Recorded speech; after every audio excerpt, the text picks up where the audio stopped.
Alors, bon après-midi. Et moi, je n'ai pas 14 ans d'expérience d'enseignement à des élèves. Et donc, c'était aussi un peu une découverte, ce thème, de se dire, oui, changement climatique, réchauffement climatique, et qu'est-ce que ça peut signifier pour ma pratique? Je travaille dans l'aide humanitaire depuis plus d'une vingtaine d'années à MEDER, basé à Écublanc, et c'était un bon défi. Merci Alexis de devoir un peu réfléchir. Donc on va lancer la réflexion, mais c'est pas du tout quelque chose de définitif, c'est plutôt de se commencer à se poser des questions. Qu'est-ce que ce changement climatique, plus loin, ouais. Qu'est-ce que ce changement climatique peut impliquer pour nous dans la façon dont nous faisons équipe pour répondre aux crises et aux catastrophes dans le monde. Donc on se posera des questions changement climatique, catastrophes naturelles et aussi déplacement de population. Et ensuite quelques exemples. Je ne vais pas pouvoir vous dire effectivement quantifier, hein, et je ne sais pas s'il y a des études qui essaient de quantifier sur le rôle du réchauffement climatique ou du changement climatique, sur le nombre de nouvelles catastrophes, etc. Mais ce qui paraît clair, c'est que l'intensité ou la durée des phénomènes que nous verrons de catastrophes naturelles sont aggravées par le changement climatique. Il y a plus de débats sur la fréquence. Est-ce que ça va être plus fréquent ou pas? Bien que par rapport aux courbes qu'on a vues jusqu'à maintenant, et celle qu'on voit ici, qui est le nombre de catastrophes naturelles depuis les années 1900, c'est aussi une courbe qui monte un petit peu comme celle qu'on a vue avant, mais ça ne veut pas dire qu'il y a une corrélation directe. Mais ce qu'on voit ici, c'est augmentation du nombre de catastrophes naturelles. Parfois, c'est aussi parce qu'on commence à les compter mieux dernièrement, qu'il y a plus d'efforts pour faire au niveau des statistiques, etc. Mais une deuxième chose qu'on voit, c'est que la majorité, et on le verra encore, des catastrophes naturelles sont liées au climat ou à des phénomènes météorologiques et non pas géophysiques comme les tremblements de terre. Donc effectivement, c'est une première chose à réaliser que 9 catastrophes naturelles sur 10 sont dues à des phénomènes influencés par le climat ou la météo. Et nous verrons les groupes principaux qui sont assez évidents. Il y a pas mal de choses assez évidentes qu'on va se redire, mais c'est bien de le réaliser.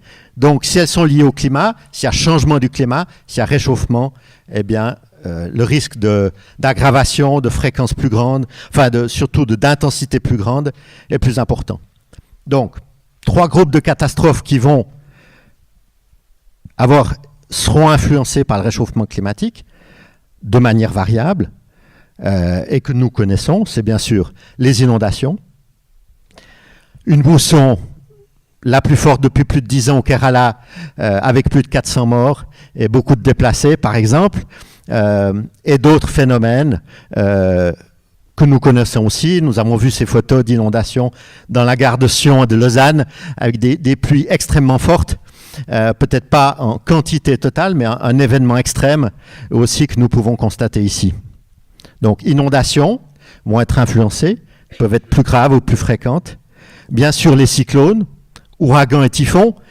Souvent la question c'est est-ce que c'est différent, les typhons, les ouragans ou les cyclones? Mais non, c'est la même chose, c'est juste des noms différents selon les régions du monde. Typhon plutôt en Asie, cyclone plutôt dans d'autres régions ou dans l'océan Indien et l'ouragan plutôt dans les Amériques. Vous vous rappelez tous du typhon Haiyan aux Philippines, où MEDER a répondu aussi dans l'urgence avec des vents de plus de 200 km/h, ou l'année passée, on a répondu aussi à une urgence, on en parlera, à Madagascar avec des vents de plus de 200 km/h. Il y a les vents qui détruisent les maisons, mais aussi beaucoup d'eau, beaucoup d'inondations, beaucoup de pluie avec les ouragans. Et bien sûr, la sécheresse, un événement moins rapide, moins connu. Probablement peu de nous savons qu'en Afghanistan, cette année, il y a une sécheresse la plus grave depuis plus de 10 ans, mais on n'en entend pas parler. Et vous avez plus entendu parler de la sécheresse en Afrique de l'Est, par exemple, en Somalie, au sud du Soudan, en Éthiopie, l'année passée, qui se poursuit cette année, avec des inondations dans certains endroits. Et avec la sécheresse aussi, c'est aussi le dérèglement C'est-à-dire ce que nous disent, ce qu'on voit aussi, c'est pas forcément que la quantité de pluie est moindre, ce qui est souvent le cas, mais c'est qu'elle ne vient pas au bon moment pour les plantations, pour une bonne production agricole. Donc inondation, cyclone, sécheresse. Bien sûr, ces phénomènes vont s'amplifier ou s'amplifient, sont déjà très présents, mais comme on le sait, si on compare notre situation à une situation en Inde ou ailleurs, c'est bien sûr la vulnérabilité à la capacité des communautés qui va faire la différence. Et c'est important aussi de se rappeler de ça, parce que, comme il est dit dans un rapport, aujourd'hui la vulnérabilité est le déterminant principal du risque humanitaire. D'avoir besoin d'aide, extérieure en particulier, va être dépendant de la vulnérabilité. Un autre point important, c'est parce qu'on peut influencer sur cette vulnérabilité dès aujourd'hui.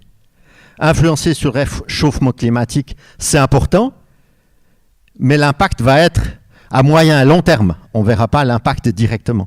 Tandis qu'agir sur la vulnérabilité, réduire ou augmenter les capacités des communautés pour mieux résister aux conséquences des catastrophes, ça peut avoir un effet immédiat.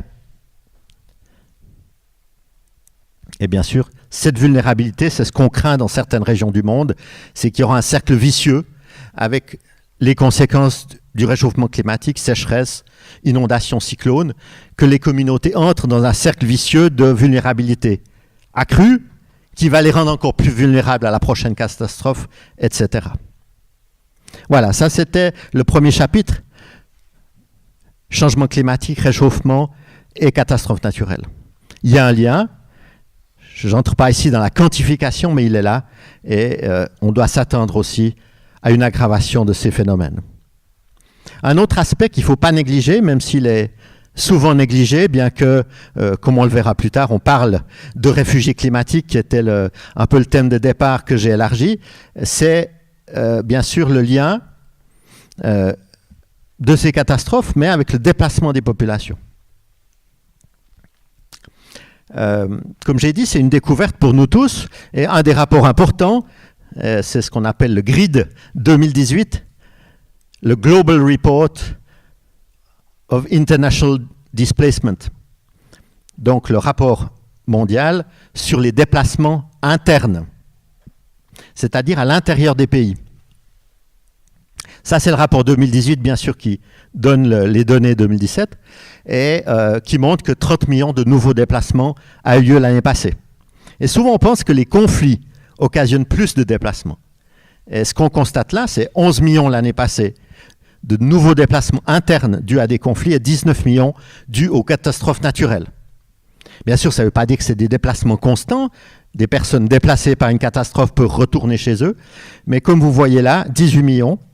Et de ces 18 millions, de nouveau, on voit ceux qui sont influencés par le climat, c'est plus de 90%. On va avoir 2-3 graphiques qui confirment tout ça. Même certaines années, on dit voilà, qu'il y a 3 fois plus de déplacements dus aux catastrophes naturelles qu'aux conflits. Bon, ce n'était pas le cas l'année passée, puis c'était 60% de plus. Mais en moyenne, voilà, on voit en bleu les déplacements dus aux catastrophes naturelles et en rouge dus aux conflits. C'est des nouveaux déplacements durant l'année. Parce qu'à la fin de l'année passée, dû au conflit, il y avait 40 millions de personnes déplacées. Pas l'année passée, mais voilà, qui vivent comme déplacées. On n'a pas ce chiffre pour les catastrophes naturelles, ce qui est intéressant. Là aussi, encore un schéma de ce même rapport qui montre la proportion là, en bleu, des catastrophes naturelles dues aux phénomènes météorologiques, climatiques et pas géophysiques comme les tremblements de terre ou les éruptions volcaniques qui nous a été mentionné. Et on voit que c'est évidemment plus de 90% aussi. Il faut savoir, peut-être que je reviens aussi là, c'est que ce qu'on s'aperçoit aussi, c'est que des données manquent, bien sûr, dans tous les domaines, et qu'un des premiers objectifs, c'est de mieux comprendre. Jusqu'à récemment, tout l'aspect sécheresse, justement, ces catastrophes progressives n'étaient pas comptées. C'est que depuis l'année passée qu'ils commencent un petit peu à inclure dans ces nouveaux déplacements annuels les effets plus graduels, moins soudains, dus aux catastrophes naturelles. Et voilà un autre chiffre, 22 millions, à peu près 60 000 déplacés par jour, dus aux catastrophes naturelles liées aux phénomènes météorologiques. Voilà. Maintenant, un autre rapport que je vous mentionne, ça c'était ce rapport mondial sur les déplacements internes, qui est là depuis pas mal d'années, d'ailleurs géré par une ONG norvégienne, pas par les Nations Unies. Et là, c'est un rapport de la Banque mondiale qui vient de sortir il y a quelques mois, le rapport Groundswell. Et ce qui est intéressant, c'est qu'il analyse des projections, il y a beaucoup d'estimations qui est faite sur, pour nous dire, attention, il va y avoir plus de migration interne, partant des migrations internes dans les pays. Évidemment, plus il y a de migration interne, plus il y a de pression pour des migrations au-delà des frontières, voire jusqu'en Europe ou au nord, mais c'est d'abord interne. Et ça va augmenter de plus en plus. Donc il y a des estimations faites jusqu'en 2050. Vous avez vu peut-être probablement pas mal de chiffres circuler, puisqu'il y a des chiffres de 25 millions à 1 milliard qui ont circulé. Mais là, c'est un rapport plus récent, peut-être plus réaliste, qui a analysé dans 3 régions du globe, l'Asie du Sud, l'Afrique et l'Amérique latine, en se disant, voilà, quel va être le nombre de déplacés internes supplémentaires dus aux effets graduels du changement climatique. On verra sur quoi ils se sont basés, et ils arrivent à un chiffre de 143 millions de déplacés internes supplémentaires. On a déjà vu, ce qui est déjà le cas avec les 30 millions de déplacés, catastrophes naturelles et conflits, et là, ils estiment à 143 millions, dans les pays mêmes. Évidemment, c'est impossible à estimer de ce chiffre-là, quels sont ceux qui traverseront des frontières ou qui voudront venir en Europe. Mais on voit bien que ça va être un problème qui va augmenter de plus en plus.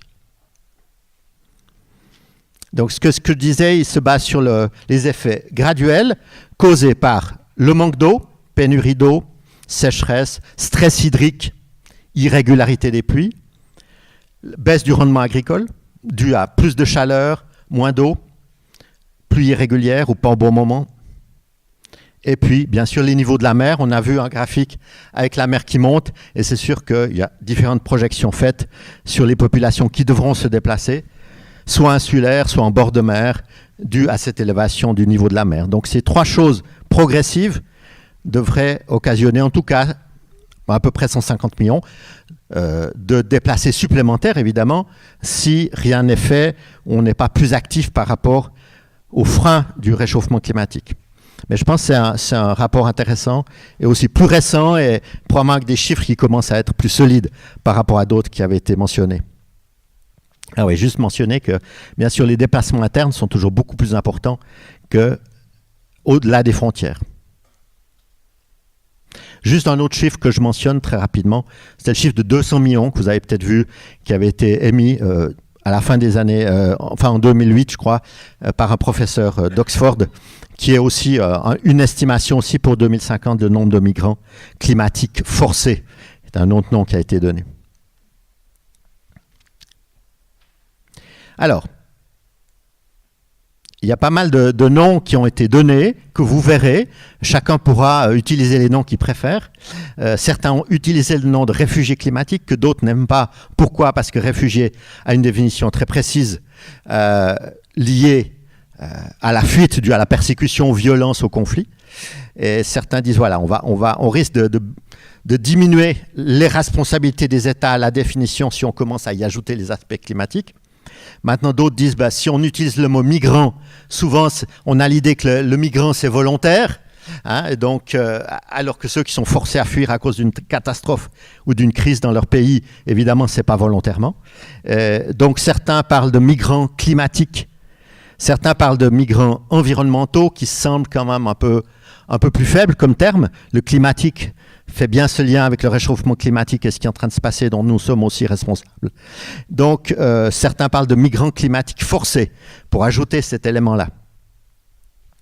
Et donc, il y a différents rapports qui utilisent différents termes. Certains utilisent quand même le terme de réfugiés climatiques. Et donc, voilà. C'est un débat qui est en cours, mais qui montre bien les nouveaux éléments qui sont là. Mais migrants climatiques forcés pourrait être une approche possible. Alors, réfugiés climatiques, là j'insiste plus sur les déplacés internes parce que c'est vraiment la base de la pyramide. C'est là qu'il faut agir parce que c'est là que ça se passe. Et c'est là que nous devons aider, que nous pouvons aider. Et bien sûr qu'on aura aussi un impact dans les migrants, les réfugiés qui viendront jusque chez nous. Mais à la base, c'est quand même dans les pays où ils sont le plus vulnérables que c'est le plus important d'agir. On va juste passer rapidement sur quelques initiatives internationales, juste à titre d'information, avant de voir un petit peu comment on peut aussi s'impliquer dans tout cela. Pour ceux qui ont peut-être entendu ou pas, je vous mentionne juste les deux noms de Hyogo et Sendai. C'est deux endroits au Japon. On peut comprendre que le Japon, qui a subi beaucoup de catastrophes, a été un des initiateurs là. Il y a eu 2 conférences mondiales. Enfin, la deuxième, c'était à Hyogo, et la troisième à Sendai, où c'est des cadres d'action. C'est les nations qui se mettent d'accord sur comment agir pour réduire les risques de catastrophes. C'est des cadres d'action internationaux pour réduire les risques de catastrophes. Le dernier étant Sendai, avec toutes sortes de priorités. Je n'ai pas besoin d'entrer dans les détails, mais un mot qui est ressorti, que vous avez certainement déjà entendu et que vous pouvez réfléchir dessus, d'ailleurs qui rapproche aussi maintenant beaucoup les organisations d'aide humanitaire et les ONG d'aide au développement, c'est le mot résilience. C'est justement cette idée de réduire les risques pour les communautés, réduire les risques de catastrophes, réduire les risques de différentes manières et augmenter leur capacité, qui ensemble va augmenter la résilience des communautés face aux catastrophes, face aux crises auxquelles elles vont faire face et qui vont devenir plus importantes. Ça, c'est clair. Et donc, ça, c'est quelque chose qu'on peut agir tout de suite. Il y a aussi se faire et reconstruire mieux, difficile à traduire, l'anglais meilleur, build back better. Donc, c'est aussi l'idée qu'après une catastrophe, on essaie d'aider à réhabiliter, reconstruire de manière plus résistante. Évidemment, le plus facile, c'est après des tremblements de terre, quand on aide, par exemple au Népal, à reconstruire des maisons qui vont mieux résister aux prochains tremblements de terre. Par des techniques simples, que souvent ne sont pas connues sur place, on peut avoir des maisons antisismiques qui restent abordables, on peut former les maçons localement à apprendre ces techniques. Donc, pour qu'ils soient plus résilients lors de la prochaine catastrophe, ici, un tremblement de terre. Donc, on retiendra ce mot, réduction des risques de catastrophe, et en vue de la résilience. Je mentionnerai aussi une autre initiative, puisque la Suisse a été à l'origine, c'est qu'un groupe de pays qui a lancé cette initiative, Nansen, le PDD, le Pacte mondial, bon, là aussi c'est des traductions Global Compact, mais que je vais juste mentionner parce que c'est aussi important, puisqu'on est parti aussi du thème réfugiés climatiques, de savoir qu'il y a une réflexion qui a été lancée, clairement, puisque beaucoup d'États et beaucoup de personnes ont réalisé que la définition et les engagements des États par rapport aux réfugiés liés aux violences et à la persécution n'étaient pas suffisants. Qu'il y allait y avoir d'autres catégories de personnes, d'autres migrants, dus aux conséquences climatiques et aux nouvelles catastrophes. Donc il y a une initiative Nansen, dont la Suisse fait partie, qui a été lancée en 2012, pour réfléchir à tout ça. Il y a eu un agenda, il y a une réunion avec 100 nations en 2015 qui a adopté un agenda pour la protection, justement des migrants de manière générale, quelle que soit la cause, y compris climatique. Et en mai 2016, cette initiative Nansen est devenue la plateforme on disaster displacement, c'est-à-dire la plateforme liée au déplacement dû aux catastrophes naturelles. Et en décembre de cette année, il devrait y avoir, on espère, un pacte mondial pour les migrations, qui va essayer d'inclure toutes ces causes, y compris les migrants climatiques. Voilà. Alors, je suis parti de là. Le changement climatique, c'est vrai, c'est des défis qui demandent notre engagement, mais s'il y a des défis accrus, accélérés, intensifiés, ça peut être aussi l'occasion d'un engagement accru à intensifier. Et une journée comme ça nous y invite de différentes manières, toutes complémentaires. L'aide humanitaire est une, mais il y en a d'autres. Donc, dans l'aide humanitaire, ça va clairement être une manière d'être plus complet dans notre réponse. C'est-à-dire, bien sûr, il y aura plus de catastrophes, donc plus de réponses d'urgence. Une reconstruction Build Back Better, comme je l'ai dit, meilleure, qui rend les gens plus résilients, et aussi intégrer la résilience dans notre réponse. On verra très rapidement, comme le temps passe, mais un ou deux exemples, je passerai très rapidement. Mais c'est une réponse 3R, réponse d'urgence, reconstruction et augmentation de la résilience dans notre réponse humanitaire. Là, je mentionnerai très vite deux exemples de ce que MEDER fait actuellement, mais d'intégrer cette résilience dans une réponse humanitaire. Afghanistan, j'ai parlé de la sécheresse. On fait une réponse d'urgence aussi actuellement pour traiter la malnutrition des enfants, hein, c'est la réponse d'urgence. Mais en plus, on aide les femmes en particulier, on les forme à des potagers familiaux pour avoir des légumes, avoir des fruits. Et là, on voit une femme afghane devant son jardin, très fière aussi de ce qu'ils peuvent apprendre, puisque ce n'est pas habituellement de voir les femmes dans les champs. Voilà. Et voilà une très belle récolte d'une famille très fière de sa récolte en Afghanistan, sur les hauts plateaux, dans des zones difficiles d'accès, grâce à ces formations qui sont clairement, au niveau bien sûr d'une meilleure sécurité alimentaire, mais liées à une action de résilience intégrée dans une réponse d'aide humanitaire. Très vite aussi sur Madagascar, inondation due au cyclone Enavo de l'année passée, de mars de l'année passée, on voit qu'ils sont dans l'eau, et réponse d'urgence avec des kits eau assainissement, avec du savon, des seaux, etc. Mais en plus, réhabilitation de points d'eau surélevés pour qu'ils puissent avoir accès à de l'eau même en cas d'inondation, et formation de beaucoup de groupes qu'on appelle de comités locaux de gestion des risques de catastrophe. Il y a eu beaucoup de formations, plus de 100 comités locaux, plus de 1200 volontaires formés pour qu'ils soient mieux préparés, qu'ils réfléchissent la prochaine fois qu'il y a un cyclone qui arrive, quand on est averti, comment on peut être mieux préparé, comment on peut mettre à l'abri notre nourriture, mettre le bétail, l'amener dans les collines, etc. et avoir moins de conséquences de ces catastrophes. Voilà, ça c'était un de nos expatriés qui était très enthousiasmé par tout ce qui était réduction des risques de catastrophes et formation des communautés avec eux.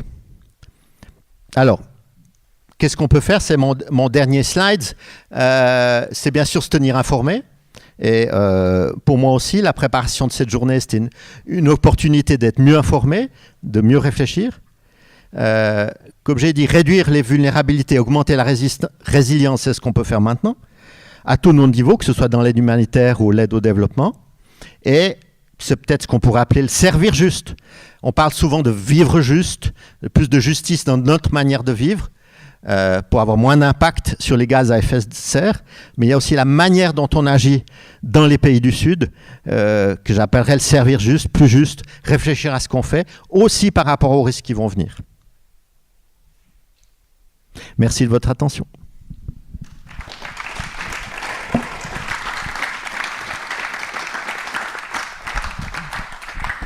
Merci David.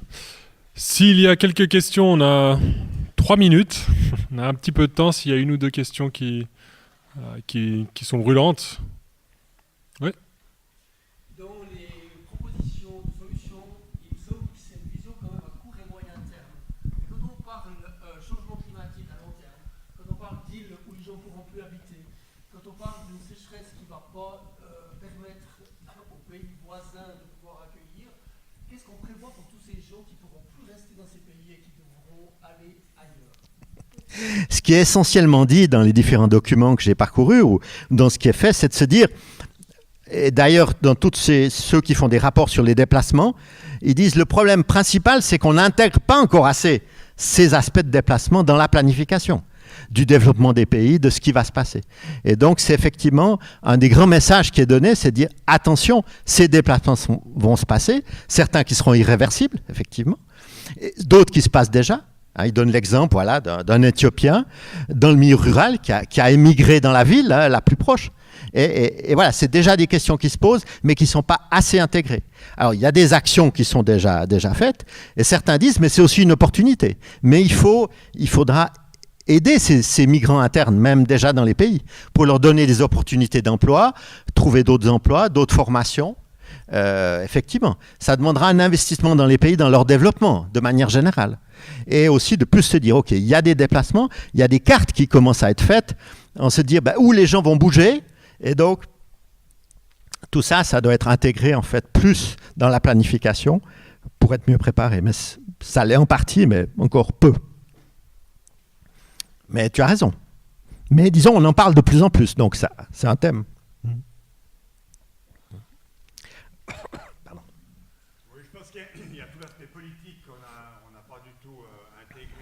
Ouais. Vision. On a parlé de l'Éthiopie pour être, j'ai passé 12 ans là-bas, donc ouais. On a eu le temps de regarder aussi un petit peu ce qui se passait. Le déplacement de population a été voulu par le gouvernement, non seulement pour déplacer des gens dans des terres plus fertiles, mais surtout faut les contrôler. C'est le gros problème de la région subsaharienne, c'est qu'il y a encore énormément de régions occupées par les nomades.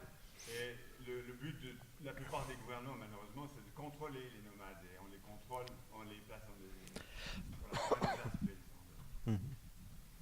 Ah oui, il y a beaucoup de défis par rapport au déplacement, parce que ça peut être plus ou moins volontaire, etc., avec toutes sortes d'objectifs. On va parler de l'économie non plus. Par exemple, pour le Soudan, pourquoi est-ce qu'on déplace les gens du Sud-Soudan, etc. Évidemment, c'est le pétrole. Mais quoi qu'il en soit, ce sera une question aussi de créer des opportunités différentes. C'est vrai que je n'ai pas mentionné là, mais que ce soit par rapport à notre manière de travailler ou sur place, il faudra trouver des nouvelles approches. Il faudra penser innovation, il faudra penser nouvelles approches, aussi pour donner de nouvelles opportunités d'emplois différents, avec quand même le défi aussi de pas mal de risques d'exode rural vers les villes, avec tout ce que ça peut représenter.